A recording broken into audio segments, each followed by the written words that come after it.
आज की कहानी पिता के अपने बच्चों के भविष्य के प्रति नजरिया।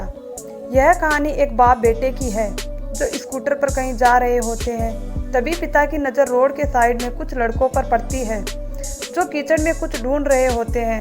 तो वह स्कूटर अपना साइड में रोकते हैं और वहां जाकर उनसे पूछते हैं, बेटे क्या ढूंढ रहे हो आप यहाँ पर? तो उनमें से एक होता है जो बोलता है कि आपको दिख नहीं रहा है क्या, हम सोने का एक फल है, हम उसको पाने की कोशिश कर रहे हैं। उसकी यह बात सुनकर पिता का ध्यान जाता है उस सोने के फल पर जो चमक रहा होता है।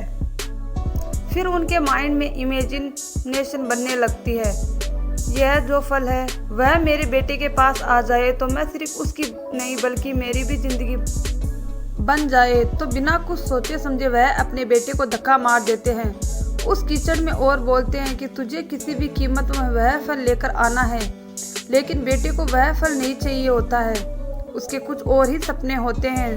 वो बहुत कोशिश करता है अपने पिता को समझाने की, मेरी खुशी इस फल में नहीं है, मेरी खुशी कहीं और है, मेरे सपने कुछ और हैं। पर उसके पिता उसकी एक नहीं सुनते, वह उसको धक्का मारते हैं, उसे कीचड़ में बोलते हैं कि तुम्हें पूछ नहीं रहा हूँ, मैं तुम्हें बता रहा हूँ कि तुझे वह फल लेकर आना है।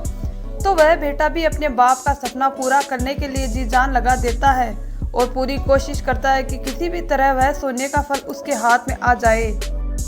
लेकिन जैसे जैसे वह हाथ पैर मारता है, उस फल को पकड़ने की कोशिश करता है, वो नीचे धंसने लग जाता है। फिर जाकर उसको समझ आता है यह कीचड़ नहीं, यह दलदल है।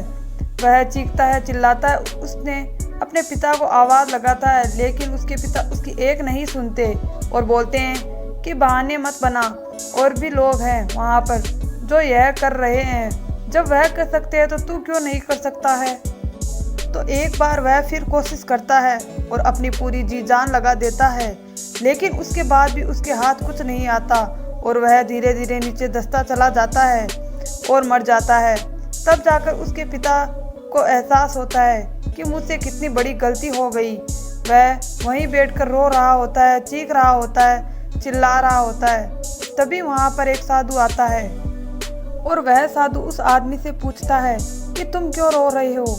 फिर वह आदमी उस सोने के फल की तरफ इशारा करते हुए उस साधु को पूरी बात बताता है और बोलता है कि उसमें मेरी क्या गलती, मैंने जो कुछ भी किया वह अपने बेटे की खुशी के लिए किया। तो वह साधु उस फल को ध्यान से देखा और उस आदमी को कहता है कि जिस सोने के फल की वजह से तुमने अपने बेटे को गंवा दिया, कम से कम एक बार उसकी तरफ ध्यान से देखा होता कि वहाँ पर कोई फल है भी या नहीं। यह सुनकर उस आदमी को गुस्सा आया और उसने कहा कि सामने तो दिख रहा है, आपको नहीं दिख रहा है क्या?